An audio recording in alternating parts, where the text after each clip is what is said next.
नमस्कार, today news UP में आपका बहुत बहुत स्वागत है। आइए नजर डालते हैं उत्तर प्रदेश से जुड़ी हुई आज की ताजा तरीन खबरों पर। पीएम के संसदीय क्षेत्र में सीएम योगी का पर्यटन के क्षेत्र को नई सौगात। जी हां, प्रधानमंत्री का संसदीय क्षेत्र वाराणसी पर्यटन के क्षेत्र में रोज नए आयाम कायम कर रहा है। सीएम योगी आदित्यनाथ ने काशी में गंगा में चलने वाले क्रूज का दायरा बढ़ा दिया है। अब ये क्रूज काशी से मिर्जापुर जिले तक जाएगी। पर्यटकों को चुनार का किला भी दिखाएगी। सुलंटकेश्वर मंदिर, महादेव मंदिर के दर्शन भी कराए जाएंगे। लाइव म्यूजिक और बनारसी खान पान के साथ गंगा की लहरों पर क्रूज का आनंद ले सकते हैं। क्रूज पर शादी, सत्संग, पार्टी और कॉन्फ्रेंस भी किया जा सकता है।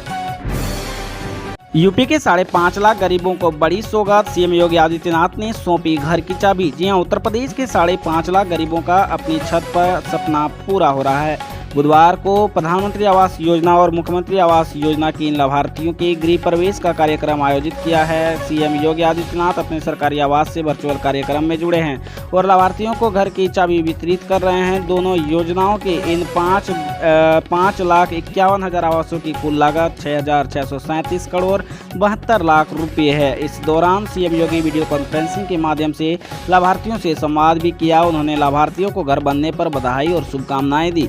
उन्होंने कहा कि प्रधानमंत्री नरेंद्र मोदी का सपना है कि हर गरीब का अपना घर हो। यह उत्तर प्रदेश में साकार होता दिख रहा है। प्रदेश में 4 वर्ष के दौरान ही 41,73,000 से अधिक लाभार्थियों को ग्रामीण और शहरी क्षेत्र में आवास मिला है।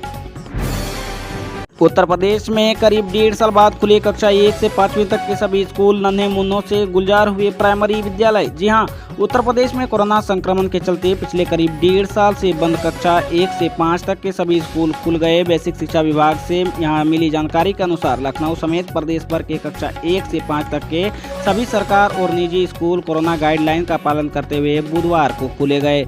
हालांकि पहले दिन बच्चों की संख्या कम रही। शामली से प्राप्त रिपोर्ट के अनुसार जिले में कोरोना के मामले शून्य होने के बाद शासन के निर्देश पर बुधवार से कक्षा 1 से 5 तक के सभी सरकारी व निजी स्कूल खुल गए।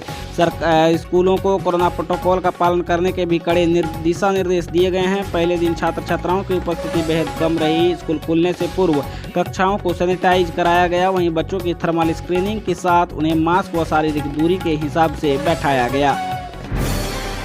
बसपा नेता सतीश चंद्र मिश्र का आरोप, राम मंदिर के चंदे के नाम पर आई रकम चुनाव में खर्च करेगी भाजपा सरकार। जी हां, बसपा की ओर से बुधवार को श्रावस्ती के एक होटल परिसर में प्रबुद्ध वर्ग सम्मेलन का आयोजन किया गया। सम्मेलन के मुख्य अतिथि बसपा महासचिव सतीश चंद्र मिश्र ने कहा कि भाजपा ब्राह्मणों पर हमले करवा रही है। यूपीटी होटल के परिसर में आयोजित सम्मेलन में सतीश चंद्र मिश्रा ने बीजेपी सरकार पर जमकर हमला बोला और कहा कि बीजेपी झूठ बोलकर सत्ता में आई है। वह लोगों को गुमराह करने का काम करती है, लेकिन ब्राह्मण और दलित समाज के सहयोग से इस बार बीएसपी पूर्ण बहुमत से सरकार बनाने वाली है। सतीश चंद्र मिश्र ने कहा कि बीजेपी सरकार राम मंदिर के चंदे के नाम पर भारी रकम आगामी चुनाव में खर्च करेगी।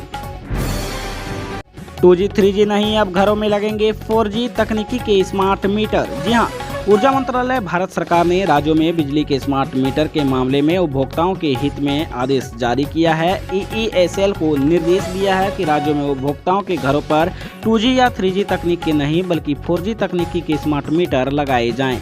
4G तकनीकी से स्मार्ट मीटर लगने पर भार जंपिंग तथा अन्य दिक्कतों से उपभोक्ताओं को राहत मिलेगी। उत्तर प्रदेश राज्य विद्युत उपभोक्ता परिषद के अध्यक्ष अवधेश वर्मा ने ऊर्जा मंत्रालय के निर्देश का स्वागत किया है। सवाल किया है कि उत्तर प्रदेश में उपभोक्ताओं के घरों पर लगे 12 लाख पुरानी तकनीकी के स्मार्ट मीटरों का क्या होगा। इन मीटरों को 4G में बदलने का काम कैसे होगा। अवधेश वर्मा ने कहा है कि राज्य में खराब गुणवत्ता वाले स्मार्ट मीटर लगाने की प्रक्रिया बंद करने के लिए लंबी लड़ाई लड़ी जा चुकी है। यूपी में 80% लोगों को फ्री में मोटराइज्ड ट्राईसाइकिल देगी योगी सरकार। जाने किन्हें मिलेगा इसका लाभ। जी हां, यूपी सरकार अब दिव्यांगजनों को मोटराइज्ड ट्राईसाइकिल निःशुल्क देगी। बैटरी चालित या मोटराइज्ड ट्राईसाइकिल उन दिव्यांगजनों को दी जाएगी जिनकी दिव्यांगता 80% से अधिक होगी। हर लोकसभा क्षेत्र में करीब 100 मोटराइज्ड ट्राईसाइकिल वितरित की जाएंगी। यह जानकारी प्रदेश के दिव्यांगजन सशक्तिकरण विभाग के मंत्री अनिल राजभर ने मीडिया से बातचीत के दौरान दी। उन्होंने बताया कि इस बारे में मुख्यमंत्री योगी आदित्यनाथ ने घोषणा की थी और अब उनकी अनुमति भी मिल गई है। इसी सितंबर से विधानसभा क्षेत्र वार दिव्यांगजनों को सहायक उपकरण वितरित करने के लिए शिविर आयोजित किए जाएंगे। इसके लिए हर विकास खंड में पंजीकरण करने के लिए भी विशेष शिविर लगेंगे। गाय को घोषित किया जाए राष्ट्रीय पशु, किसी को नहीं इसे मारने का अधिकार, हाईकोर्ट ने दिया महत्वपूर्ण निर्देश। जी हां, इलाहाबाद हाईकोर्ट ने वैदिक, पौराणिक, सांस्कृतिक महत्व व सामाजिक उपयोगिता को देखते हुए गाय को राष्ट्रीय पशु घोषित करने का सुझाव दिया है। कोर्ट ने कहा है कि भारत में गाय को माता मानते हैं, यह हिंदुओं की आस्था का विषय है। आस्था पर चोट से देश कमजोर होता है। कोर्ट ने कहा, गोमांस खाना किसी का मौलिक अधिकार नहीं है। जीव के स्वाद के लिए जीवन का अधिकार नहीं छीना जा सकता। बूढ़ी बीमार गाय भी कृषि के लिए उपयोगी है। इसकी हत्या की इजाजत देना ठीक नहीं। यह भारतीय कृषि की रीढ़ है।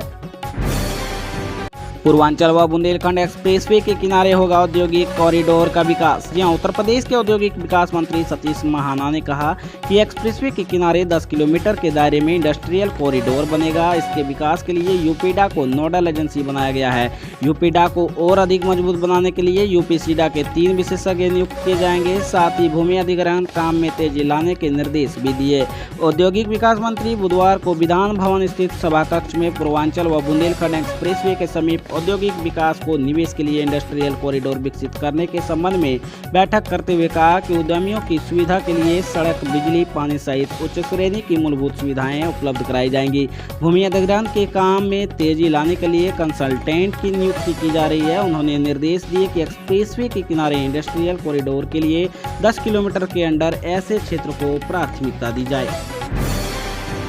पीएम मोदी ने स्वामी प्रभुपाद की जयंती पर जारी किया 125 रुपये का सिक्का। जी हां, पीएम मोदी ने बुधवार को श्रील भक्ति वेदांत स्वामी प्रभुपाद की 125वीं जयंती पर 125 रुपये का स्मारक सिक्का जारी किया। इस दौरान पीएम मोदी ने कहा कि परसों श्री कृष्ण जन्माष्टमी थी और आज हम श्रील प्रभुपाद जी की 125वीं जन्म जयंती मना रहे हैं। यह ऐसा है जैसे साधना का सुख और संतोष एक साथ मिल जाए। इसी भाव को आज पूरी दुनिया में श्रील प्रभुपाद स्वामी के लाखों करोड़ों अनुयायी और लाखों करोड़ों कृष्ण भक्त अनुभव कर रहे हैं।